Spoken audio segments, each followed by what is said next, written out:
वक्फ के 2013 में जो अमेंडमेंट्स आए, अब बिल किरण भाई का है, मगर मैं कह सकता हूं कि वक्फ का 2013 का अमेंडमेंट न किया होता तो ये बिल लाने की शायद जरूरत न पड़े। सब कुछ अच्छा चलता था, 14 में चुनाव आने वाला था, 13 में रातों रात तुष्टीकरण करने के लिए वक्फ कानून को एक्सट्रीम बना दिया गया। কল্যাণ ব্যানার্জি, যিনি তৃণমূল কংগ্রেসের শ্রীরামপুরের সাংসদ, তিনি একটা মুসলমানদের কোনো ওয়াকফ সংশোধনী বিরোধী সভায় বলেছিলেন যে মুসলমানরা যেখানে নামাজ পড়বে সেটাই ওয়াকফের সম্পত্তি।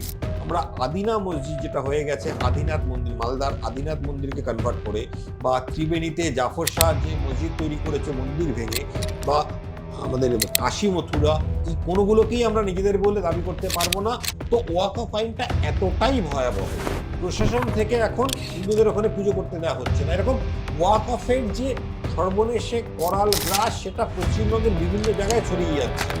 ইউপিতে 1,99,701 একর জমি, অন্ধ্রপ্রদেশে 1,07,800 একর জমি, পশ্চিমবঙ্গে 80,480 একর জমি। এভাবে গোটা ভারতবর্ষের 9,40,000 একর জমি ওয়াকফের আন্ডারে, যেটাকে যদি আমি কাঠায় কনভার্ট করি 5,64,00,000 কাঠা, যার বর্তমান বাজার মূল্য 5 লক্ষ কোটি টাকার অধিক। মানে ভারতবর্ষে সেনা এবং ভারতীয় রেলওয়ের পর এত সম্পত্তি কোনো সংস্থা বা সংগঠনের কাছে নেই। আজকের পডকাস্টের বিষয়বস্তু হচ্ছে ওয়াকফ বোর্ড। কি এই ওয়াকফ বোর্ড? ভারতীয় সংবিধানে কবে যুক্ত করা হয়েছিল এই আইন? এতদিন পর ওয়াকফ ল কেন পরিবর্তন করছে কেন্দ্রীয় সরকার? এই ওয়াকফ বোর্ডের আইনের জন্য কিভাবে নন মুসলিমদের সাফার করতে হয়েছে তা A to Z জেনে নেব আজকের এই পডকাস্টে। আর এই পডকাস্টের জন্য আমরা পেয়ে গেছি আমাদের চ্যানেলের hot favourite guest advocate Prasun Maitra মহাশয়কে।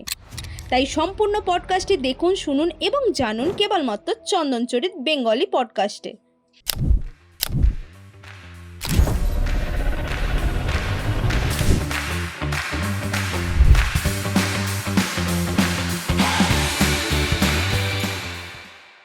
আজকের এই বিশেষ পডকাস্ট শুরু করার আগে প্রথমেই ওয়েলকাম জানাবো আমাদের দ্বিতীয়বারের জন্য অ্যাডভোকেট প্রসূন মৈত্রকে। নমস্কার, অনেক ধন্যবাদ। কেমন আছেন? খুব ভালো আছি, মা কালীর আশীর্বাদ। আপনাকে আরেকবার স্পেশালি থ্যাঙ্কস, তার কারণ হচ্ছে দ্বিতীয়বার আবার টাইম দেওয়ার জন্য আমাদের এই পডকাস্টে। আমার সৌভাগ্য। আচ্ছা, আজকে যে কথা হবে সেটা ওয়াকফ বোর্ডের ওপর, মানে খুবই একটা ইম্পর্টেন্ট টপিক, যেটা নিয়ে বাংলাতে ডিসকাস খুবই কম হয়। ঠিক। কিন্তু আমাদের রাজভবন থেকে শুরু করে বর্তমান মুখ্যমন্ত্রীর বাড়ি সবকিছুই নাকি ওয়াকফ বোর্ডের আন্ডারে। ঠিক। আপনি যদি একটুখানি ব্রিফলি আপনি জাস্ট আমাদের অডিয়েন্সের জন্য যদি জানিয়ে দেন যে ওয়াকফ বোর্ড এটা কি জিনিস, কোথা থেকে এসছে, তারপরে না কন্টিনিউ করব। ব্যাপারটা হচ্ছে, ওয়াকফ বোর্ড আমাদের ভারতীয় সংবিধান যখন তৈরি হয় তখন তার পার্ট ছিল না। 1952 সালে আমরা সংবিধানকে অ্যাডপ্ট করি, গ্রহণ করি, we the people of India. তখন সেখানে ওয়াকফ বোর্ডের কোনো অধিকার ছিল না। 1954 সালে জওহরলাল নেহেরু এই ওয়াকফ অ্যাক্টকে যোগ করেন ভারতীয় সংবিধানে, এটা আপনারা জানেন। এবং তারপর সেই অ্যাক্টটাকে আরো পোক্ত করা হয় 1995 সালে একটা অ্যামেন্ডমেন্টের মাধ্যমে, এবং ফাইনালি 2013 সালে একটা অ্যামেন্ডমেন্টের মাধ্যমে। এগুলো আমরা পর্যায়ক্রমে আসবো। তার আগে যেহেতু বললো ব্রিফলি বলার জন্য, ওয়াকফ মানে হচ্ছে আল্লাহর জন্য নিবেদিত সম্পত্তি, এমন সম্পত্তি যেটা একবার দান করার পর ফেরত নেওয়া যায় না, যেটার কোনো মালিকানা পরিবর্তন হয় না। এবং ভারতবর্ষের দুর্ভাগ্য, গত 60 বছরে 50 বছরে এমন সরকার ভারতবর্ষের ক্ষমতায় এসছেন, তারা এই বৈষম্যমূলক আইনকে পরিবর্তন করার বদলে আরো এটাকেই এম্পাওয়ার করেছেন, সশক্তিকরণ করেছেন। সৌভাগ্যের বিষয়, বর্তমান কেন্দ্রীয় সরকার অর্থাৎ নরেন্দ্র মোদী নেতৃত্বাধীন সরকার কিছু অ্যামেন্ডমেন্ট, সংশোধনী প্রপোজ করেছেন, প্রস্তাবনা করেছেন, যেটা আমরা জানি যে সংবিধান পার্লামেন্টে বা সংসদে পেশ করার পর জেপিসিতে গেছিল, যৌথ সংসদীয় কমিটিতে গেছিল, এবং সেখানে ব্যাপক আলোচনার পরে পুনরায় পেশ হয়েছে। ক্যাবিনেট সেটাকে অ্যাপ্রুভ করেছে এবং সম্ভবত নেক্সট যে বাজেট অধিবেশনের দ্বিতীয় পর্ব শুরু হবে সেখানে এটাকে সংসদে পেশ করা হবে, এবং সেখানে পাশ হয়ে গেলে এই যে সংশোধনীগুলো, যেগুলো এই বৈষম্যমূলক এবং অটোক্রেটিক, কি বলা যায়, একনায়কতন্ত্রী বা স্বেচ্ছাধীন ক্ষমতাভুক্ত যে ওয়াক অফ অ্যাক্ট, যেটা করাল গ্রাস বলে আমি আমার বইতে লিখেছি, আমরা পরে আসছি এগুলো নিয়ে, তো সেটা কিছুটা হলেও বাস্তবায়িত করবে এবং সেটার ক্ষমতাকে কিছুটা হলেও খর্ব করে সেটাকে নিজের সাইজে আনবে। আচ্ছা, এই মুহূর্তে ভারতে ওয়াকবোর্ডের সম্পত্তি পরিমাণ কত, যেটা বলা হচ্ছে পাকিস্তানের যা আয়তন আছে তার থেকেও বেশি? আমি একটু, যেহেতু ডেটার ক্ষেত্রে আমি একটুখানি রেফারেন্স নিচ্ছি, আমি সংখ্যা দিয়েই বলে দিচ্ছি। বর্তমানে লাস্ট রেকর্ড অনুযায়ী, তারপর কিছু পরিবর্তন হয়েছে, ইউপিতে 1,99,701 একর জমি, অন্ধ্রপ্রদেশে 1,07,800 একর জমি, পশ্চিমবঙ্গে 80,480 একর জমি, বিহারে 64,080 একর জমি, কেরালায় 59,021 একর জমি, পাঞ্জাবে 58,608 একর জমি, কর্ণাটকায় 58,601 একর জমি। এভাবে গোটা ভারতবর্ষে 9,40,000 একর জমি ওয়াকফের আন্ডারে, যেটাকে যদি আমি কাঠায় কনভার্ট করি 5,64,00,000 কাঠা, যার বর্তমান বাজার মূল্য 5 লক্ষ কোটি টাকারও অধিক। ওয়াকফ বোর্ড নিজেদের বলে দাবি করছে, কতটা বৈধ কত অবৈধ সেটা তো পরবর্তী ক্ষেত্রে ডিটারমাইন হবে, কিন্তু তারা দাবি করছে এই পরিমাণ সম্পত্তিকে নিজেদের বলে। মানে ভারতবর্ষে সেনা এবং ভারতীয় রেলওয়ের পর এত সম্পত্তি আর কোনো সংস্থা বা সংগঠনের কাছে নেই, যেটা ওয়াকফ বোর্ড নিজেদের বলে দাবি করছে। মানে দাবি তো অনেক কিছুই করছেন, যেটা রিসেন্টলি আমাদের হয়ে গেল মহাকুম্ভ, ওই যে ওই এরিয়াটাও ওয়াকবোর্ডের আন্ডারে। ঠিক ঠিক ঠিক দাবি করছে। এই যে কথাটা, দাবি তো অনেক কিছুই করা যায়, কিন্তু বর্তমান আইনটা এমনই না যেখানে যা দাবি করছে আমরা মেনে নিতে বাধ্য। মানে যেটা ভাই তুমি খুব মকিংলি এবং ঠাট্টা করে বললে দাবি তো অনেক কিছুই করা যায়, কিন্তু বাস্তব এটাই, যা দাবি করবে বর্তমানে সেটাই মেনে নিতে হবে। বর্তমানে যে ওয়াকফ অ্যাক্ট রয়েছে সেটা সেকশন 40 যদি আমরা দেখি, সেখানে আমরা দেখব ওয়াকফ বোর্ড কোনো সম্পত্তিকে নিজের বলে ক্লেম করবে। ধরো আজকে আমরা এখানে স্টুডিওতে বসে একটা ইন্টারভিউ করছি, এখনই ওয়াকফ বোর্ড এসে বলতে পারে এটা আমাদের সম্পত্তি। এটা যে ওদের সম্পত্তি নয় সেটা প্রমাণ করার দায় আমার উপরে বর্তমান আইন অনুসারে। ওদের সম্পত্তি সেটা ওদের প্রমাণ করতে হবে না, না না করতে হবে না। ও দাবি করে দেবে, আমাকে অপ্রমাণ করতে হবে যেটা ওর সম্পত্তি নয়। এবং অপ্রমাণ কিভাবে করতে হবে সেটা ওয়াকফ ট্রাইব্যুনালের কাছে গিয়ে, কোনো কোর্টে নয়। মানে যে আমার এগেনস্টে দাবি আনছে আমাকে তার কাছেই অ্যাপ্রোচ করতে হবে বিচার চেয়ে, যেটা আমার কি আমার না সেটা আপনি দয়া করে বলে দিন। এই রকম বালখিল্যপনা পর্যায়ে চলে গেছে বর্তমান ওয়াকফ আইন, যেটা 1954 সালে কংগ্রেস যখন সরকারের প্রধানমন্ত্রী জওহরলাল নেহরু করেছে, 1995 সালে কংগ্রেস সরকারের প্রধানমন্ত্রী নরসিমহা রাও করেছে, এবং 2013 সালে ইউপিএ সরকার অর্থাৎ কংগ্রেসের নেতৃত্বাধীন সোনিয়া গান্ধী সরকারের আন্ডারে প্রধানমন্ত্রী মনমোহন সিং এর গভর্নমেন্ট করেছে। ওয়াকফকে অপরিসীম পাওয়ার, কোনো আনচেক পাওয়ার, যেটা কোনো নিয়ন্ত্রণ নেই। গণতন্ত্রে সবসময় বলা হয় চেকস অ্যান্ড ব্যালেন্স। আমরা গণতন্ত্র যারা পলিটিক্যাল সায়েন্স পড়েছি আমরা জানি গণতন্ত্র is a game of checks and balance. সংবিধানের কিছু ক্ষমতা আছে, সংসদের কিছু ক্ষমতা আছে, সুপ্রিম কোর্টের কিছু ক্ষমতা আছে, মানে একে অন্যের উপর নিয়ন্ত্রণ রাখার জন্য, কেউ যাতে স্বেচ্ছাচারী না হয়ে যায় সেই জন্য চেকস অ্যান্ড ব্যালেন্স চলে। কিন্তু ওয়াকফের ক্ষেত্রে কোনো রকম চেকস অ্যান্ড ব্যালেন্স ছিল না। সেই চেকস অ্যান্ড ব্যালেন্স আনার কাজটাই এই ওয়াকফ সংশোধনী 2024 দ্বারা নরেন্দ্র মোদী সরকার করতে চাইছে। এই যে আপনি একটা টার্ম ইউজ করলেন বা লাইন ইউজ করলেন যে অফুরন্ত পাওয়ার দেওয়া হয়েছে, মানে এর পিছনে কারণটা কি বলে আপনার মনে হচ্ছে? এই অফুরন্ত পাওয়ার যেটা দেওয়া হলো 2013 সালে, যেটা আমি বলছিলাম যে যখন ইউপিএ নেতৃত্বাধীন সরকার দিল এটাকে, আমাদের রাজনৈতিক মানে কি বলে এটাকে পৃষ্ঠভূমিটা আমাদের বুঝতে হবে। 2013 সালে অলরেডি পরবর্তী লোকসভা ভোটের দামামা বেজে গেছে, দেশ জুড়ে অলরেডি একটা মোদি হাওয়া উঠে গেছে, আপকি বার মোদি সরকার একটা উঠে গেছে। তো কংগ্রেস, সোনিয়া গান্ধী, ইউপিএরা বুঝে গেছে আমরা ফিরে আসতে পারবো না। তো যাওয়ার আগে শেষ সর্বনাশটা করে দিয়ে যাই ওয়াকফ দিয়ে। এবং শুধু ওয়াকফ নয়, আজকে আমরা সময়ের স্বল্পতার কারণে আলোচনা করতে পারছি না, ওয়াকফের মতো একই রকম সব্যনেশে আইন নরসিমহা রায়ের সময় তৈরি হয়েছিল প্লেসেস অফ ওয়ারশিপ অ্যাক্ট, যেটায় বলা হয়েছিল যে 1947 সালের 15ই আগস্ট যে যে ধর্মস্থান যে অবস্থায় ছিল সেটাকে সেই অবস্থায় বজায় রাখতে হবে। একমাত্র ব্যতিক্রম ছিল রাম জন্মভূমি, যে আন্দোলন যেহেতু তখনও চলছিল, সেই জন্য ওটাকে তার বাইরে রাখা হয়েছিল।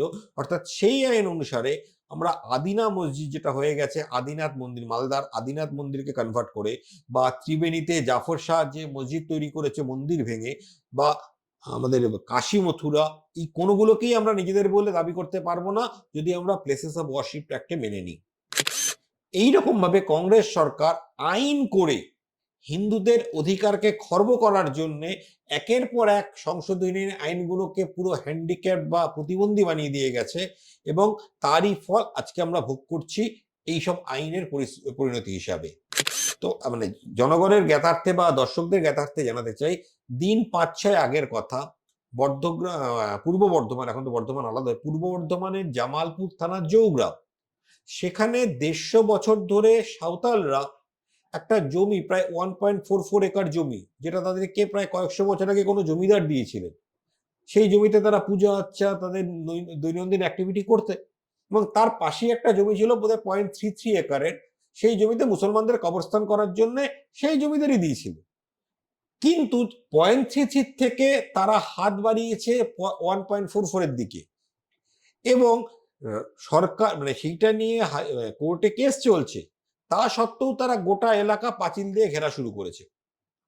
যেই সম্পত্তি মানে আদিবাসীদের সম্পত্তি, সাঁওতালদের সম্পত্তি তারা গ্রাস করবে। আমার একটা রিসেন্ট একটা বই বেরিয়েছে ওয়াকফের করাল গ্রাস বলে, যেটা বাংলায় নাম ওয়াকফের করাল গ্রাস আর ইংরেজিতে ফিয়ার্স ক্লাসেস অফ ওয়াকফ। সেটাতে আমার উদাহরণ দিয়ে দেখানো আছে এরকম ঘটনাগুলো।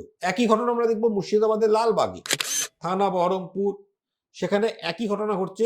দাগ নাম্বার 47, সেটাতে দীর্ঘদিন ধরে কালী পুজো হয়ে আসছে, হঠাৎ করে মুসলমানরা সেখানে গিয়ে দাবি করলো সেটা তাদের সম্পত্তি বলে, কারণ দাগ নম্বর 48 একটা মসজিদ রয়েছে, তারা গিয়ে বলছে 47 আমাদের, কিন্তু সেখানে দীর্ঘদিন ধরে কালী পুজো হয়ে আসছে, ওখানে চরকের পুজো হয়ে আসছে, এবং হাইকোর্টে কেস হয়। হাইকোর্টের কেসে কিছু টেকনিক্যাল মিস্টেকের জন্য হাইকোর্ট 47-এর বদলে 48 লিখে দেয়।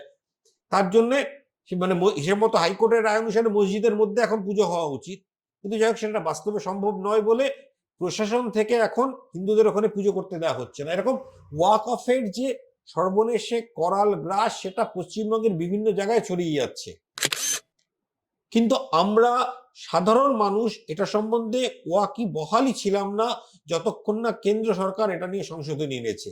এখন যেহেতু সাপের গর্তের মুখে কার্বলিক অ্যাসিড পড়েছে, ফলবল করে গর্ত থেকে সাপেরা বেরিয়ে আসছে।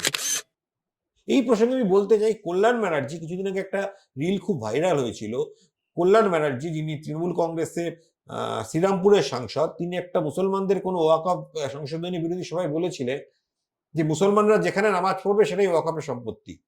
তাতে হিন্দুত্ববাদীরা খুব প্রতিবাদ করেছিল এরকম বক্তব্য কেন। কিন্তু আমি 100% কল্যাণ ব্যানার্জিকে সমর্থন করি বক্তব্য রাখার জন্য।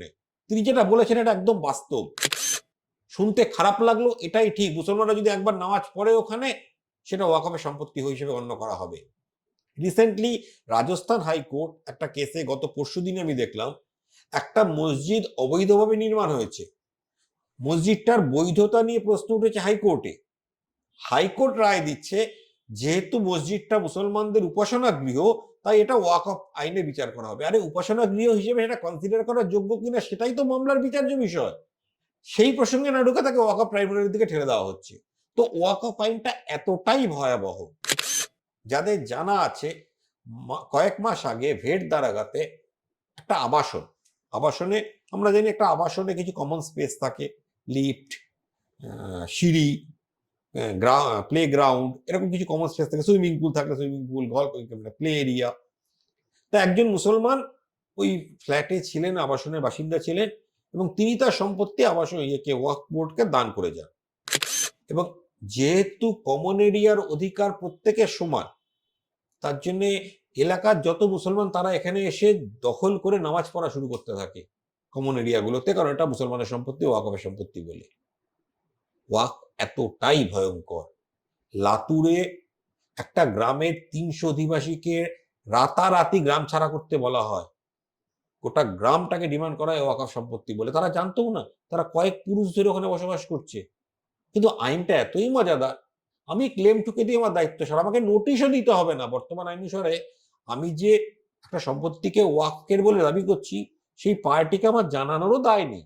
আমি দাবি করছি দ্যাটস এনাফ। সকালে গিয়ে খালি জানিয়ে দিলাম একদম বাড়ি খালি করো। জানাতেও হবে না, আমি দাবি করলাম সেটাই যথেষ্ট। সে হয়তো আমার থেকে 200 মাইল দূরে থাকে, এবার তার দায় খুঁজে বার করে যে ওয়াকফ তাকে দাবি করেছে কিনা। যে ঘটনা তামিলনাড়ুতে হয়েছিল, একটা গ্রাম যখন এক গ্রামবাসী মেয়ের বিয়ের জন্য নিজের জমি বিক্রি করতে যাচ্ছে, তখন যে সে জানতে পারছে ওয়াকফ তার জমিকে বলছে নিজেদের জমি বলে, সে জানতও না। এবং ভারতীয় আইনে লিমিটেশন অ্যাক্ট বলে একটা অ্যাক্ট আছে, যে কোনো আইনের বৈধতা থাকে, মানে একমাত্র ক্রিমিনাল আইন না হলে, মানে খুন ধর্ষণ মার্ডার যদি না হয়, তো প্রত্যেকটা মামলা থাকে, কোনটা 3 মাস, কোনটা 6 মাস, কোনটা 2 বছর। ওয়াকফের ক্ষেত্রে কোনো রকম সীমাবদ্ধতা নেই, আমি যখন খুশি যা খুশি করতে পারি। এই যে আরবিট্রারি, মানে একনায়কতন্ত্রী আইন, মানে স্বেচ্ছাধীন আইন, আমি যা বলবো সেটাই আইন, এটাকে বন্ধ করার জন্য সংশোধনী আনার দরকার ছিল, আরো আগে আনা দরকার ছিল। কিন্তু সৌভাগ্যের বিষয় অবশ্যই এসছে, এবং thanks to Narendra Modi government যে তারা উদ্যোগ নিয়ে এই বিষয়ে দৃষ্টি আকর্ষণ করে এই পদক্ষেপ গ্রহণ করেছে।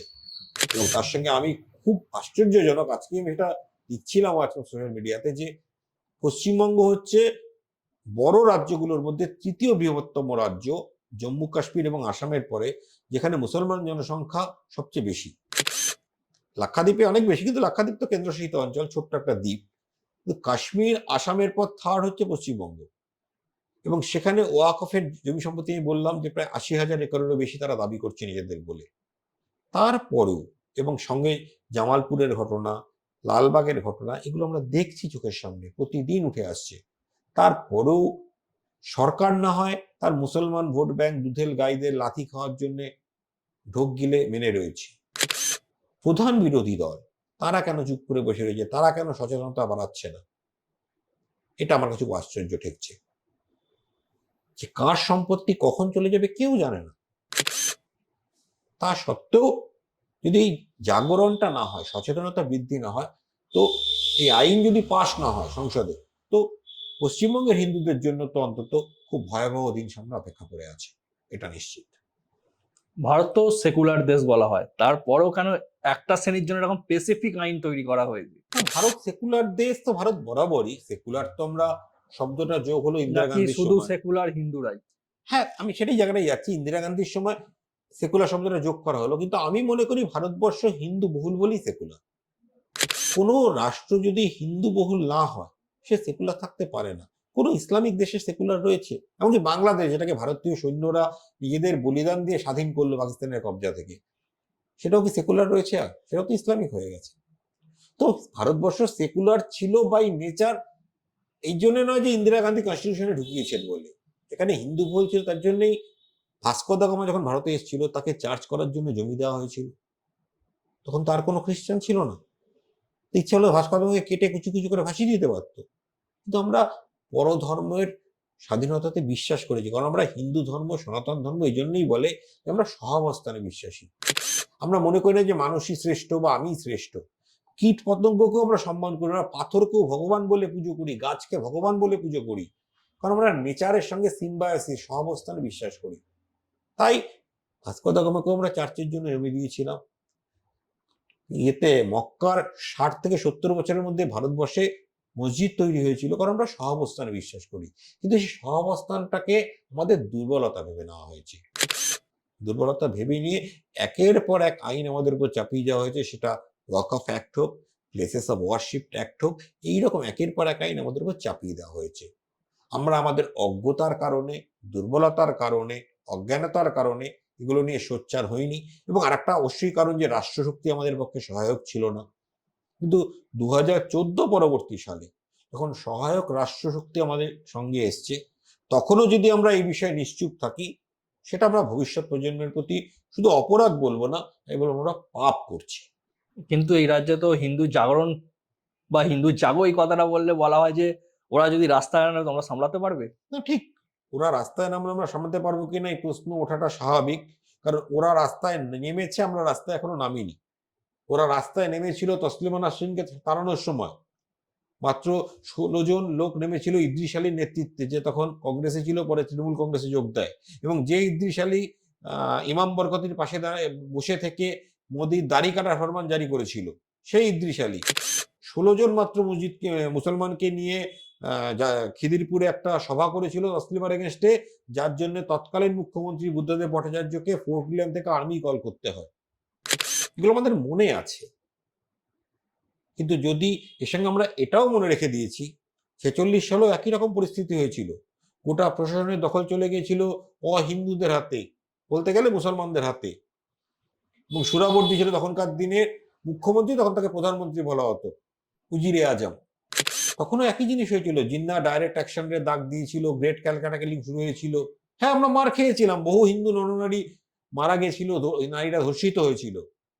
তারপর যখন হিন্দুরা গোপাল মুখার্জি বা বিজয় সিং নাহারের নেতৃত্বে পাল্টা মার দিয়েছিল, তখন কিন্তু আর ফিরে দেখেনি।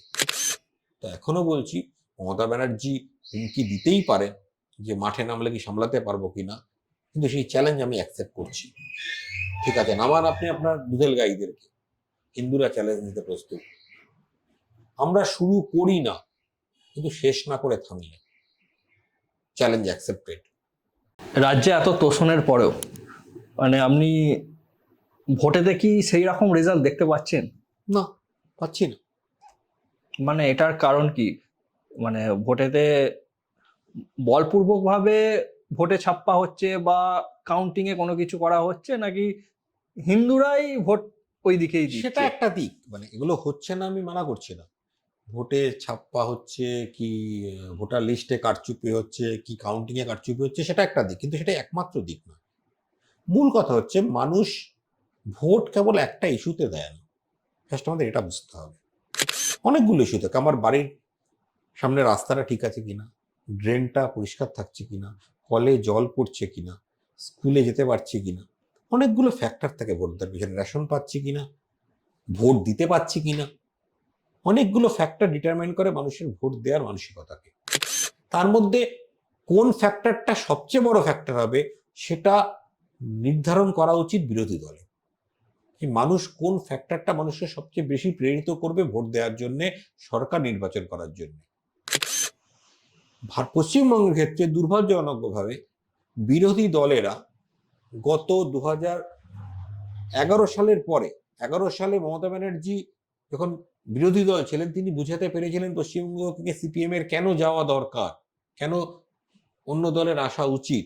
এটা সিঙ্গুর হোক, নন্দীগ্রাম হোক, সিপিএম এর দুর্নীতি হোক, মাত্রাছাড়া দুর্নীতি, স্বজন পোষণ, যে কোনো ইস্যু হোক না কেন, কিন্তু তিনি অ্যাজ এ বিরোধী নেত্রী জনগণকে বোঝাতে পেরেছিলেন কোন কারণে সিপিএম এ যাওয়া উচিত।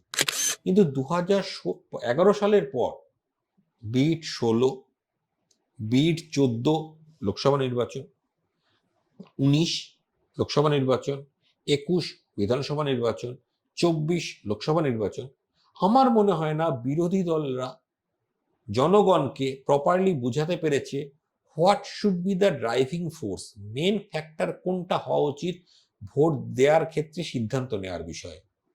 হ্যাঁ, 19-এ বিজেপি 18টা পেয়েছে বলে খুব উল্লাসিত হতে পারে, কিন্তু আমি তাতে উল্লসিত হতে পারি না। কিন্তু ওয়াই 18?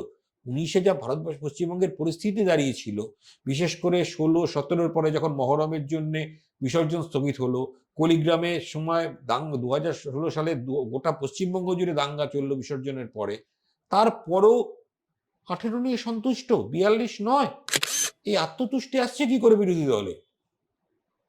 এই জন্য আমার মনে হয় বিরোধী দলগুলি জনগণকে এটা বোঝাতে ব্যর্থ হয়েছে যে কোন ফ্যাক্টরটা মেন ফ্যাক্টর হওয়া উচিত ভোট দেওয়ার সময় তোমার সিদ্ধান্ত নেওয়ার জন্য। আজকের দিনে আমার কাছে মেন সিদ্ধান্ত হচ্ছে নিজের অস্তিত্ব রক্ষা, সম্মান রক্ষা, ধর্ম রক্ষা।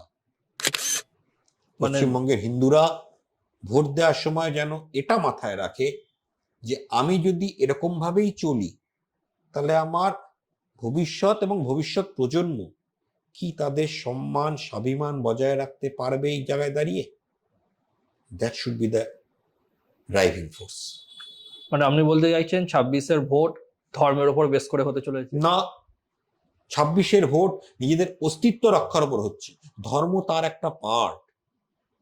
আর ধর্ম বলতে আমরা রিলিজিয়ানকে বোঝাই, ধর্ম বলতে আমার কাছে তা নয়। যাই হোক, সেটা অন্য বিতর্ক।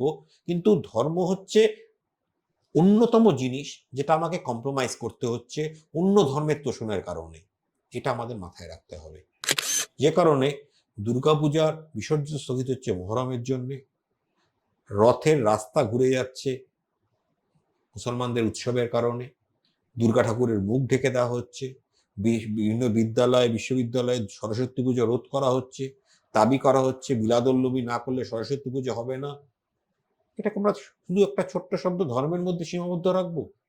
এটা আমার অস্তিত্ব রক্ষার বিষয় নয়, আমার আত্মসম্মানের বিষয় নয়, আমার নিজের স্বজাতির পরিচয়ের বিষয় নয়, আমার পূর্বপুরুষের প্রতি আমার কোনো রকম কর্তব্য নেই, ভবিষ্যৎ প্রজন্মের প্রতি কোনো আমার দায়িত্ব নেই। আমি তাকে এই পৃথিবী ছেড়ে দিয়ে যাব যেখানে সরস্বতী পুজো করতে গেলে কম্প্রোমাইজ করতে মিলাদুন্নবী করার জন্য? করুক না, তাদের যদি কোনো ধর্মের দেবদেবী থাকে, বিদ্যার দেবদেবী থাকে, তার পুজো করুক না, আপত্তি নেই তো। কিন্তু যা করা হবে সবেতেই টেনে আনতে হবে সেই গরুর রচনা লেখার মতো, আমরা তাকে মেনে নিতে হবে। মাফ করো ভাই, এই রকম পৃথিবী আমি ভবিষ্যৎ প্রজন্মের জন্য ছেড়ে যাব না, যেখানে আমার মেয়েকে হিজাব পরে বোরখা পরে কোথাও বেরোতে হবে।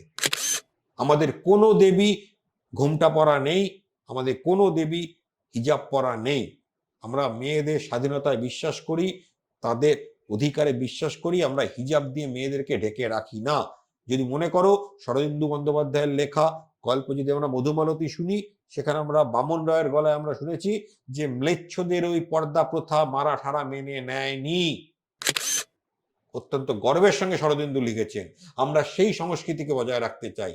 ওই রবীন্দ্র, সুকান্ত, নজরুল, রসুন সংস্কৃতিকে আমরা গ্রহণ করতে চাই না। আমাদের কাছে শবর, শরদিন্দু, বঙ্কিম, রবীন্দ্রনাথ, এরা আমাদের প্রতিভূ।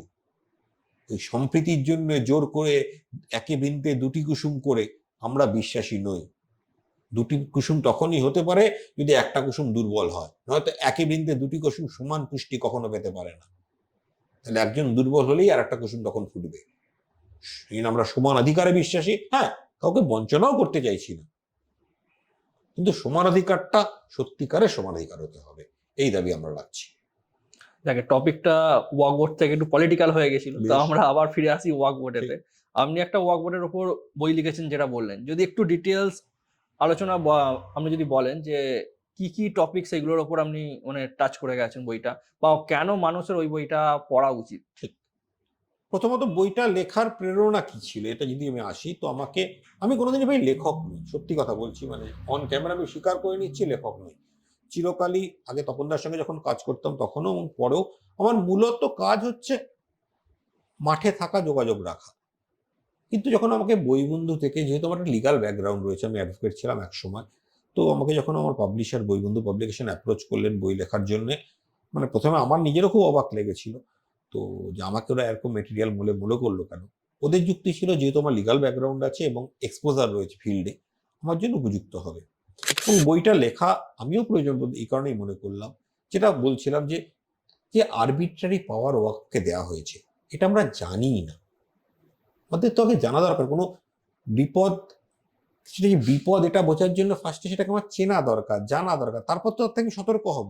তো আমি যদি ওয়াকফকে নাই জানি, ওয়াকফ কি, কতটা তার পাওয়ার রয়েছে, কতটা তার সীমা রয়েছে, সেই জন্য আমার মনে হয় বইটা লেখা দরকার, যেখানে আমি দেখিয়েছি পৃথিবীর অন্যান্য দেশ, এমনকি ইসলামিক দেশও ওয়াকফ কতটা রয়েছে।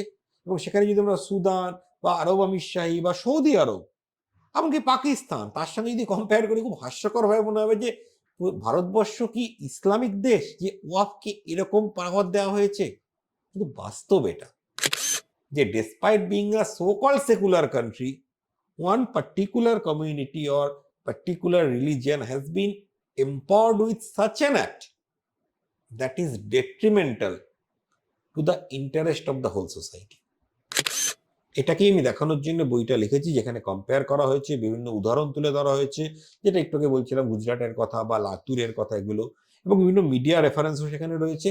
এবং আমি আগ্রহ করব যারা দর্শকরা রয়েছেন তারা যাতে বইটা পড়েন। দুটো ভাষায় রয়েছে, ইংরেজি এবং বাংলা, এবং হিন্দিতেও অনুবাদ করার কাজ চলছে। খুব শিগগিরই বাংলাদেশও আমরা এটা পাঠাবো, বাংলাদেশ থেকে বহু লোক আগ্রহ করছেন এটা নিয়ে, তো পাঠানো হচ্ছে। আমার একটা কোশ্চেন আছে, এই বইটা কি কোনোভাবে অনলাইনে অ্যাভেলেবেল আছে? অনলাইনে ফ্লিপকার্টে অ্যাভেলেবল রয়েছে। আমি আপনাদের চেষ্টা করব বা ভাইকে বলবো আপনাদের সঙ্গে লিঙ্কটা শেয়ার করে দেওয়ার জন্য। অ্যামাজনে কাজ চলছে, অ্যামাজনে খুব শিগগিরই আপলোড হয়ে যাবে। ইংরেজি বাংলা সবগুলো বই আমরা অনলাইনে দেব, এবং বিদেশেও যাতে বইটা অ্যাভেলেবল থাকে বাংলাদেশে তো এখন অ্যাভেলেবল করা হয়েছে, যেহেতু আমাদের বাংলা ভাষায় রয়েছে বলে। এবং পৃথিবীর অন্যান্য দেশ, বিশেষ করে যেমন ইউএসএতে, ইউকেতে প্রচুর ভারতীয় রয়েছেন যারা দেশের খবরাখবর রাখতে চান, রাখেন, আগ্রহ দেখান। তারাও যাতে অ্যাক্সেস পান, তার জন্য আমরা অ্যামাজন এবং ফ্লিপকার্টের থ্রুতে আমরা করবো। আমি চেষ্টা করবো ভাইকে দিয়ে ফ্লিপকার্টের লিঙ্কটা আপনাদের স্ক্রিনে দেওয়ানোর জন্য, যদি এটা সম্ভব হয়। তো আপনারা যাতে সেখান থেকেও যদি চান তো বইটা নিতে পারেন। হ্যাঁ, অবশ্যই ডেসক্রিপশনে লিঙ্ক থাকবে, তোমরা চাইলে পারচেস করতেই পারো। স্যার, যেতে যেতে আমাদের অডিয়েন্সকে প্রেসার আর একটু মানে কি আপনার বক্তব্য থাকবে একটু বলে যান। একটা কথাই বলবো যে নাগরিক হিসাবে আমি নিজেকে এখনো একজন ল অ্যাবাইডিং সিটিজেন বলে গর্ববোধ করি। নাগরিক হিসাবে আমরা কোনো বাড়তি সুবিধা চাইছি না, কোনো বাড়তি অধিকার চাইছি না। নাগরিক হিসাবে আমাদের সংবিধান আমাদের যতটা অধিকার দিয়েছে সেটা কড়ায় গণ্ডায় সবার বুঝে নেওয়া উচিত। আমরা আত্মদ্বীপ যে সংগঠনটা, এনজিওটার সঙ্গে যুক্ত আছি, যারা ওবিসি কেসে মামলা করেছে, তারা আমরা আমাদের ট্যাগলাইন রেখেছি, কারুর শোষণ নয়, কারুর তোষণ নয়। কাউকে শোষণও করব না, কাউকে তোষণও করব না। নিজেদের অধিকার এবং কর্তব্যকে আমরা একই মুদ্রার দুই পিঠ বলে মনে করি। আমরা এক্সপেক্ট করব আমাদের দর্শকরাও নিজেদের অধিকার সম্বন্ধে, কর্তব্য সম্বন্ধে সচেতন হবেন এবং দেশের প্রতি, সমাজের প্রতি নিজেদের নাগরিক দায়িত্ব সুনাগরিক হিসেবে পালন করবে। এটুকুনি আমার কাম্য। তো এতক্ষণ পডকাস্ট দেখার জন্য সবাইকে অসংখ্য ধন্যবাদ। আশা করছি এই পডকাস্টটা খুবই ভালো লেগেছে। তো ভালো লাগলে কি করতে হবে, জাস্ট একটা লাইক। আর দেখা হচ্ছে নেক্সট পডকাস্টে। ততক্ষণের জন্য জয় হিন্দ, জয় শ্রীরাম।